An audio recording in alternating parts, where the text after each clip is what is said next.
I am joined as ever by my friend Richard. Hello, Richard. Andy, you've already cheered me up, but let's try and cheer the listeners up as well. I think that is a really good thing to do. Now, we meet basically every week, once a week, and we chat about all things kind of medical related stuff in the news, topical things, all that kind of thing. We answer questions to listeners, and I do have one for you. So, if you've got a bad sore throat, is it better to whisper, or is that going to make it worse than talking normally? Well, it depends whether you have a sore throat or laryngitis. They're two different things. So sore throat is pharyngitis, the inflammation of the back of the pharynx, the back of the throat, whereas laryngitis, where the larynx, the voice box is involved, will give you a husky voice. So certainly if you've got laryngitis, any sense of a husky voice, yes, you want to talk less because the voice is inflamed. Otherwise, it's like running on a strained muscle. Guess what? You make it worse. So if you've just got a sore throat, you can talk, although some people often find it a bit painful to do so. But if you've got laryngitis and you've got a husky voice, then no, you're meant to give your voice a rest to recover. I didn't even know there was, I mean, they're almost the same. I didn't know. That's why we have a you. Right, another question for you. This one's from Joe, because we've got colds in the household. How long is a cold supposed to last? Maybe that's the wrong question, but we have heard of 48-hour colds, the colds that seem to be lasting longer. Any thoughts, guidance for those suffering or caring for those who do, as she was with me, believing the cold will never end? Well, the first thing to say, 48-hour colds are very short, because a decent cough and cold will take 3 weeks to get better. So when people come into, I've had it for 10 days. Well, yeah, that's only about half the distance, I'm afraid. So, a decent one will last longer than people think. It's a bit like people take longer to get over operations than they think. It's because they have an unrealistic expectation. So if you set yourself 3 weeks, if it's longer than that, well, it's bad luck. And certainly in COVID days, some people had longer ones. But usually 3 weeks, it does the job. You see, now, of course, the next time I have a cold and go to Joe, I'm never going to get rid of this cold, she's going to say, Dr. Richard said 3 weeks. Which part of 3 weeks did you not grasp? Yes, day 3, pretty much. Right, there's your questions. If you've got a question for Richard, you can send them to us. Email hello@pure247radio.org, hello@pure247radio.org. If you have any questions, any topics in the news you're thinking, what's that all about? Now, Richard, what have you got for us to consider this week? Well, I've got something. As you know, I like to try and get my articles from different sources, and actually this source was my wife, Heather. Because she now gets the Church Times, which is an Anglican weekly newspaper. Thousands been produced since it came out in about the 1860s. So many thousand. Anyhow, the fact is that she gets it because she's training to be an Anglican minister. And she pointed me to a very good article on loneliness. Not only was it an important topic, but it was really well written. And I think, I knew about this stuff, but maybe some of the listeners don't. And essentially, loneliness is not just nasty, if you like, undesirable and sad, but it's really bad for your health, really bad. There has a mortality risk of the equivalent of smoking 15 cigarettes a day. And the US Surgeon General, so the most important doctor in America, has articulated what, to be honest, parish priests have known for many years, which is that people are dying not only from disease, but from disconnection. Now, what is the danger? How does loneliness kill us? Well, there's been an enormous study. Hats off to the people who've done this. 2.2 million people in America studied, and what it causes is premature death from heart disease and strokes. And this is where the church needs to step in, because the great advantage in this country, England, we can extend it to America, but in England, we have a parish system amongst the Anglican churches where there are 12,000 Anglican parishes which cover the whole of England. So, therefore, the Anglican parishes should cover everybody involved in the country. And this epidemic of loneliness offers a missional opportunity and challenge to Anglican parishes. In other words, the church needs to step in, and here's an opportunity to do so. Now, what got me was what they then said, which was, has loneliness got worse? Well, all of us know, we could all say straight away, yes, the pandemic has made things worse, absolutely. But of course, that's on top of an aging society, and on top of a society where traditional, what they call kinship networks, families getting together, have been eroded. Now, the NHS, so my ex-bosses, my ex-employers, are well aware of this. So they've set up what we call social prescribing. They have social prescribing link workers to try and connect patients with community projects, because it's cheaper to do that than it is to pick up the burden of disease. But of course, what the NHS can't manufacture is what people need long term, which is long term, sustainable relationships, a sense of community being and belonging, and also, and this is important, opportunities for meaningful contribution. People who are, say, old and lonely, well, they don't just want to join stuff, but they want to contribute as well. And this is stuff the church has always provided. And here's the great bit, Andy. There's no funding needed. Because the trouble with funded projects, we'll do this for 6 weeks. Say you get 6 weeks of physio or 6 sessions of physio, 6 sessions with a mental health nurse. These are classic numbers that I was used to dealing with almost every day of my working life. My physio ran out because I could only have 6 sessions. Same with the mental health nurse. The money doesn't run out because the money doesn't come in. And when the church befriends an isolated neighbour, that's great. So there's no financial issue. Out of it, you get social contact, coffee, of course, after services. Andy and I were just talking about terrible coffee and Premier Inns. Not all churches serve decent coffee. That's one of my bugbears. King of a church, who knows when that'll ever be the case. We all serve decent coffee. But also study groups, lunch clubs. I remember on various missions going to lunch clubs. This was an absolute oasis in older people's lives, through connection. And the other thing which is really nice, I'd forgotten, this multi-generational mixing. Often the churches, if they're really smart, will involve bringing in youngsters from local schools to mix with the elderly. And both like it. The kids like it, as well as the elderly like it. And the opportunities for volunteering, as I mentioned. So no money constraint. Number 2, no eligibility criteria. Everyone's eligible. Yeah, you don't get turned down. And, as I mentioned, it's not time limited. Congregations, this is a lovely point. You'll love this. This is a really good line. Because congregations exist across centuries, what we're talking about is not a contract, but a covenant. And I thought that was nice. Just an agreement, no contract with all the red tape attached. So why should churches get involved? Well, Jesus did. To isolated people. Do you remember Zacchaeus, hated tax collector, halfway up a tree? I must come to your house for supper tonight, Zacchaeus. Changed his life. What about the socially despised Samaritan woman at the well, John chapter 4? Wow, that changed her life, and I might say her entire village when she told them about him. What about lepers, excluded from all polite society? The early church distinguished itself through radical hospitality. And I might say radical, as soon as I wrote that down, I started thinking of you, Andy. Pure 247's doing something a bit radical here. I think your household's pretty radical. It's out on a limb. It's not normal. But it's so much better than normal. Well, we need to be better than normal. We need to be radically hospitable, dissolving social barriers in Christ. And then, of course, the Trinity. Well, here's a God who is thoroughly relational, and we are made in his image. And what they described, which was a rather nice medical phrase, was when people are lonely, it's a fracturing of how they've been created to be in community with people. And so restoring the balance to where it should be is not just helpful work, but holy work. I might read a bit more of the Church Times. They've got some, I like some of their phrases. Oh, that's good. That's very good. But we must, as a church, and of course the church is made up of individuals, we need to be intentional. Pastoral visiting. When, could you visit, could one of our listeners visit a lonely neighbour? Pastoral visiting.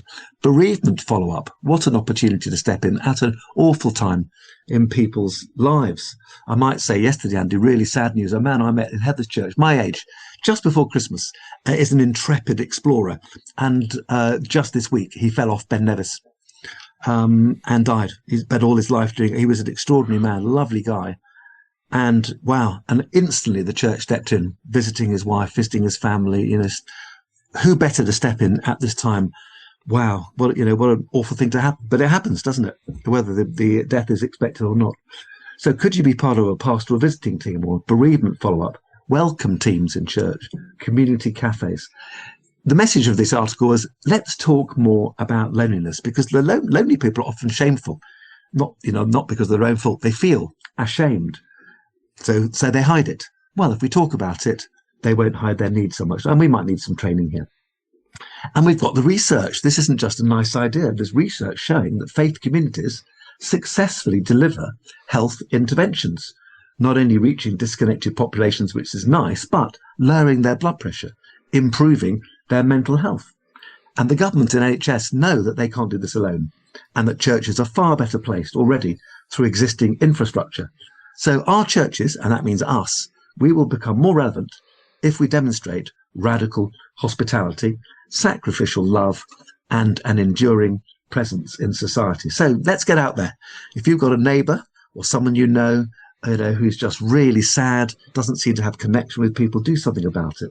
We're made, aren't we, for relationship? And in Britain's loneliness crisis, as I finish, parishes have a real opportunity also, of course, at the same time, to witness for the gospel. The Bible tells us it is not good for man to be alone.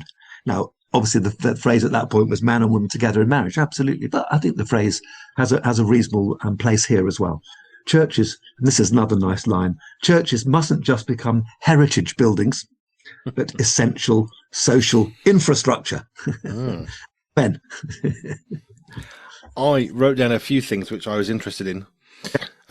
Social prescriptions or social prescribing.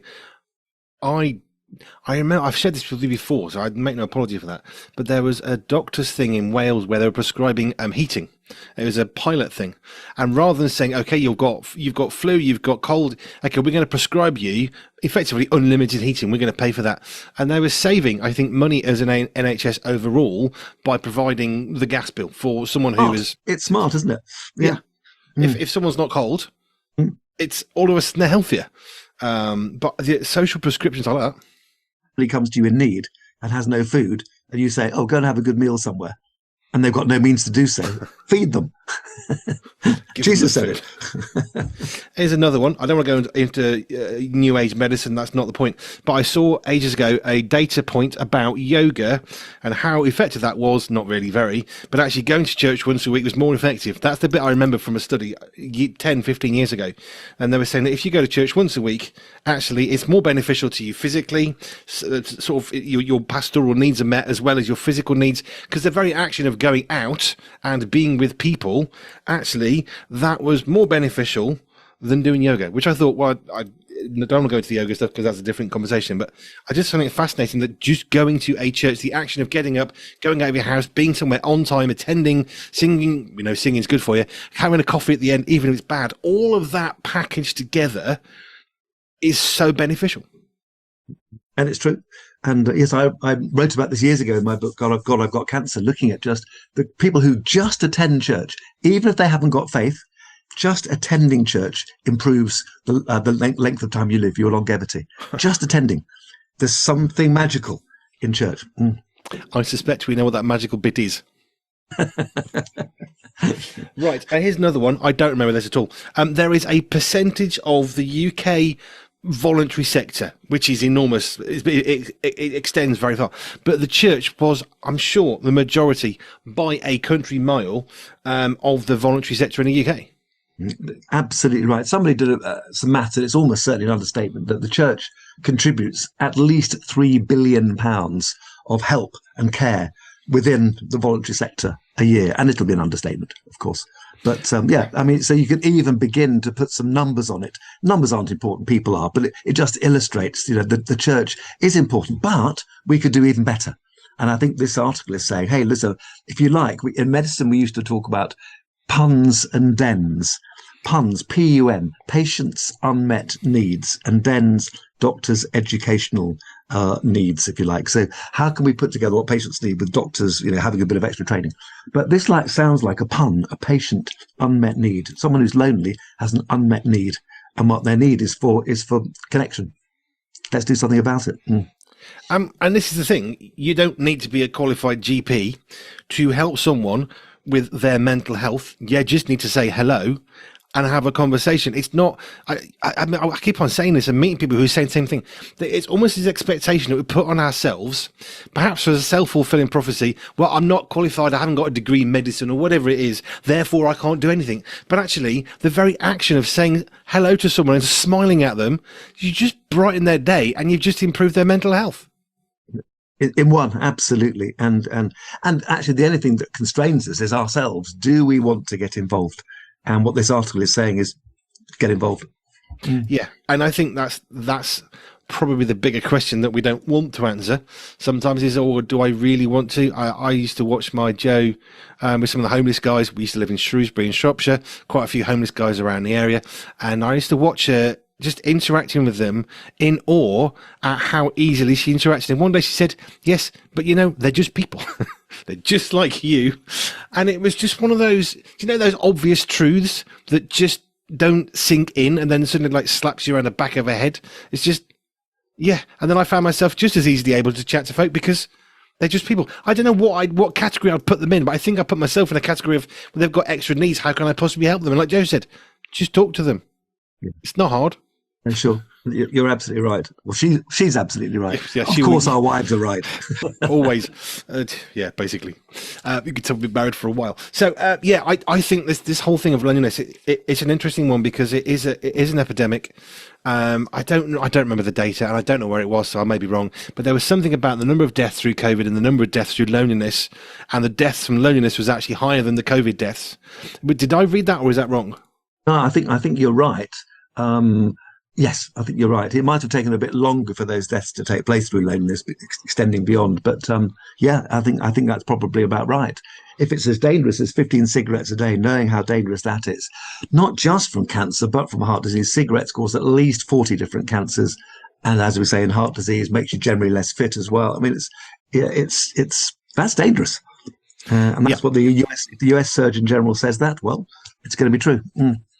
But churches are so well placed. Just so many churches. What can we possibly do? Well, you've got a building and you've got seats and you've got the ability to talk to people and they can see you. That's probably a good place to start. Cafes and lunch clubs. That's not difficult. That's just food that we're going to eat anyway. But people will come. And I just remember, as I say, those lunch clubs I attended. Wow, did they enjoy it? And it wasn't anything. It was just soup and bread, maybe a bit of quiche. Nothing particularly. They didn't go for the food. They can eat that at home. They went for the company. And it was really important. I just remembered something. It was a local doctor's surgery years ago, and one of the nurses the practice nurse was attached to the surgery, and with some of the doctors said, do you know, I think I can help some of the local people. It was quite a big village, and there was some loneliness and obesity and all the usual sort of things you'd expect in any population. But what they started doing was a sort of organised walk in the least possible contractual way. She would go on a walk, and the doctors would say to various people, look, we really think you'd benefit from a walk. And it would generally be the older folk or people who just don't get out much, and they used to go on these walks. Not complicated. It wasn't like having a route march on the army, just a walk. And what they were saying was, because I was chatting with one of the doctors one day, I was having an asthma checkup, and they said the difference it's made in people's lives just coming for a walk, because for some of them, I think this is once a week or something for like half an hour, for some of them this is the only time they meet other human beings, because they're older, they live on their own, they don't even see the Royal Mail people anymore because they just shove letters through because they're stretched. So this was sort of once a week actually meeting other human beings, and they said even that on its own was so powerful. I mean, the doctor was clearly clever chap, you are, GPs, but he was like, it's been so effective. Just one of the nurses gives up half an hour once a week and goes for a walk, and it's transforming lives. Yeah. No, we did something a lot in our practice. I didn't, but some of the other docs did. At one particular lunchtime, and patients were invited, not just staff. It was a walk for patients and staff, and yeah, very well done. And again, so easy, so obvious, cost nothing. It's not time limited, no eligibility criteria, all the things that we went through. Therefore, it can't stop because, yeah, it's marvelous. We were reviewing what we do as a radio station, and the Reverend Andy Godfrey, who wrote our movie reviews, among other things, was reflecting on what is it that we do as a radio station for others. So this was on air. I was just sort of celebrating, it was last September, celebrating another year of broadcasting. And he said one of the things for him, because he's a single guy, is I'm not lonely because there's someone to talk to me through the radio. He says what you're doing as a radio station is defeating loneliness. Well, that's interesting. Yeah, very good. So literally everybody wins. I cried when he said that, and I heard it for the first time because I didn't know he was going to say it. That's interesting. Yeah. But this is why we do what we do. It helps. When I was a trucker on my own in a cab, I didn't see my wife and kids, 15 hours a day, sometimes several days a week. You wouldn't see a soul. I had the radio on. Pure didn't exist back then, sadly. It was a less good world. But I had the radio on because it kept me company, and I had the same radio on, the same voices every day. If one of them changed for a week's holiday, you're thinking, well, where are they gone? Come on, it's 12 o'clock, it's 2 o'clock. They should be on now, because they become sort of, not in a weird way, but they become like your friends because they're the only ones that are talking to you. And that's why radio, I believe, is such a powerful medium. Yeah, no, that's very good. Very good indeed.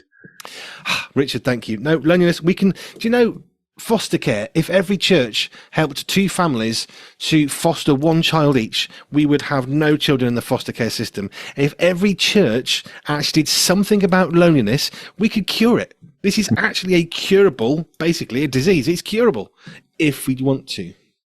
Yeah. Well, I hope this article will encourage churches, because that should go around all the Anglican churches, so at least they're aware of the situation, and then just pass it on. I'm hoping that people listen today and think, I could talk to somebody. So if you're out there, you've got a bit of time, and most of us do have a bit of time, to be fair.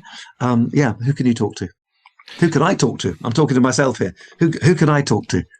Yeah, I talk to a few people every day. You do, but it's a bit like we had the Good Samaritan reading recently on the radio, and it's too easy to walk by on the other side. Yes. And that's where your wife challenged you when she was talking to the homeless people in Shrewsbury. It's too easy to think, I'll leave it to someone else. Well, why? Get involved. It gets quite addictive in a good way, though. I really enjoyed it when we were there, and I'd start to talk, because these are fascinating people with amazing stories. Just listen to the stories of the homeless folks. They're great. Right. Richard, thank you. I said this at the start, let's say it again. If you want to ask Richard a question, if you've seen a medical or health related topic in the news or in the press or what have you, you can email us and I will put the questions to Richard for you. Email is simply hello@pure247radio.org, hello@pure247radio.org. And if you want to get a daily fix of Richard Scott, you can read his article in Pure Media, the magazine. That'd be great. Thank you, Richard.